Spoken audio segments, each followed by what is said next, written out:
क्या होता है जब एक आदमी हजारों लोगों की जान बचाता है, जस्ट इतिहास की परछाइयों में गायब होने के लिए? मानवता का एक नायक बिना किसी जवाब, बिना किसी निष्कर्ष के यूं ही कैसे गायब हो सकता है? यह राउल वॉलनबर्ग की कहानी है।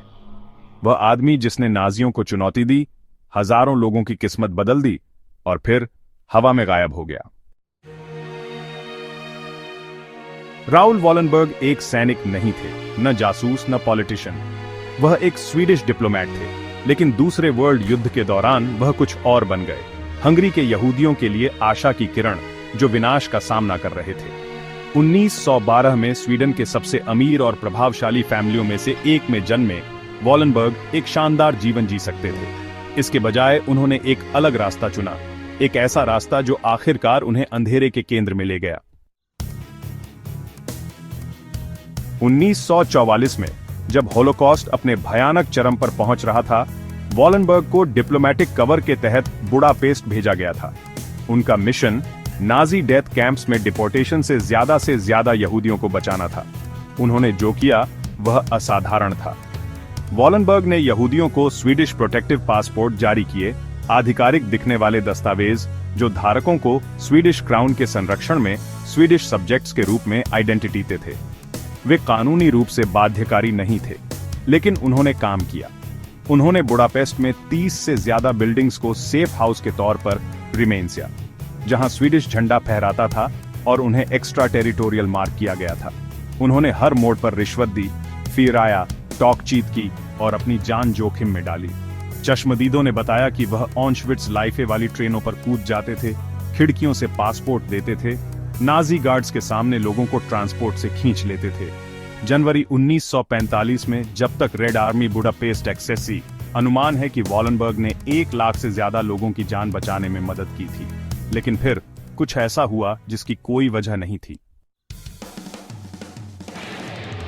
17 जनवरी 1945 को राउल वॉलनबर्ग सोवियत अधिकारियों से डेब्रेसेन में मिलने गए। उन्हें फिर कभी नहीं देखा गया। पहले तो सोवियतों ने दावा किया कि उन्हें नहीं पता कि उनके साथ क्या हुआ था। फिर 1957 में, 1 दशक से भी ज्यादा समय बाद, उन्होंने एक चौंकाने वाला बयान जारी किया। वॉलनबर्ग की 1947 में मॉस्को की लुबियंका जेल में हार्ट अटैक से मौत हो गई थी। लेकिन यह कहानी समझ में नहीं केम। सोवियतों को उनकी मौत की खबर देने में 12 साल क्यों लगे थे? उन्होंने इतने लंबे समय तक उनके बारे में किसी भी लाइफकारी से इनकार क्यों किया था?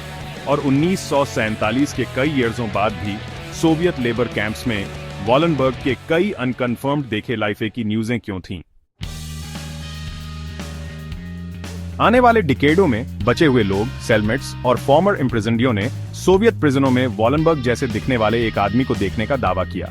कुछ ने तो उनसे बात करने का भी दावा किया, लेकिन कोई आधिकारिक पुष्टि कभी नहीं हैपेंड। उनका परिवार, खासकर उनकी सौतेली बहन नीना लैग्रेग्रेन, ने अपनी जिंदगी जवाब ढूंढने में बिता दी। सोवियत संघ से अपील की गई, जांच शुरू की गई, स्वीडिश और रूसी आर्काइव्स को खंगाला गया, लेकिन आप लाइफते हैं ट्रू चाय आयरन कर्टेन के पीछे दबी रही। कुछ हिस्ट्रीकारों का मानना है कि वॉलनबर्ग को सोवियतों ने इसलिए गिरफ्तार किया था कि उन्हें अमेरिकी खुफिया लाइफकारी के साथ काम करने का संदेह था। यह सच है, उनके अमेरिकी युद्ध शरणार्थी बोर्ड से गहरे संबंध थे और वह OSS, जो CIA का पूर्ववर्ती था, के साथ प्रयासों का समन्वय कर रहे थे। स्टालिन के शासन के लिए पश्चिमी खुफिया टाइजों वाला कोई भी व्यक्ति खतरनाक था, यहां तक कि एक मानवीय नायक भी। दूसरे अटकल लगाते हैं कि वॉलनबर्ग को बहुत कुछ पता था। उन्होंने अत्याचार देखे थे, कई अंतर्राष्ट्रीय समूहों के साथ सहयोग किया था और उनमें राजनीतिक खतरा बनने का करिश्मा था। अत्यधिक पागलपन के समय में शायद इतना ही काफी था। 1951 में सोवियत संघ के पतन ने होपें फिर से जगा दी।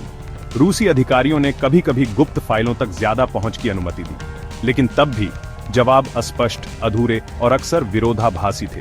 डॉक्यूमेंट्सों ने पुष्टि की कि वॉलनबर्ग को लुबियंका में कैद किया गया था, लेकिन उनकी मौत या उनके जीवित रहने का कोई ठोस सबूत कभी सामने नहीं आया। 2000 में रूसी सरकार ने औपचारिक रूप से स्वीकार किया कि वॉलनबर्ग को गलत तरीके से गिरफ्तार और कैद किया गया था। फिर भी उन्होंने बाद में उनके साथ क्या हुआ, इसका कोई निश्चित स्पष्टीकरण नहीं गिवन। 2016 में स्वीडिश सरकार ने आधिकारिक तौर पर वॉलनबर्ग को मृत घोषित कर दिया, उनके गायब होने के 71 साल लेटर।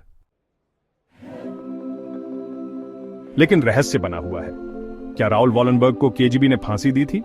क्या वह ईयर्सों बाद सोवियत लेबर कैंप में मर गए, या उन्होंने एक नई पहचान के तहत जीवन जिया, हमेशा के लिए इतिहास से मिट गए?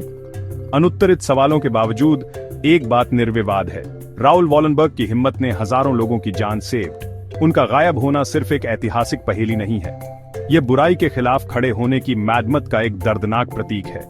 हिंसा और डर से घिरी दुनिया में वॉलनबर्ग ने उम्मीद चोज, उन्होंने प्रतिरोध चोज, और उन्होंने मैडमत पेड। लेकिन भले ही उनका शरीर कभी नहीं मिला और उनके भाग्य के बारे में ट्रूचाई छिपी रही, उनकी विरासत जीवित है, उन लोगों के जीवन में जिन्हें उन्होंने बचाया, और उन कहानियों में जो उन्हें भूला नहीं लाइफ इल लेट। तो हम फिर पूछते हैं, एक ऐसा आदमी जिसने इतने लोगों को बचाया, वह यूं ही कैसे गायब हो सकता है? शायद वह नहीं डेड, शायद चुप्पी शब्दों से ज्यादा बोलती है।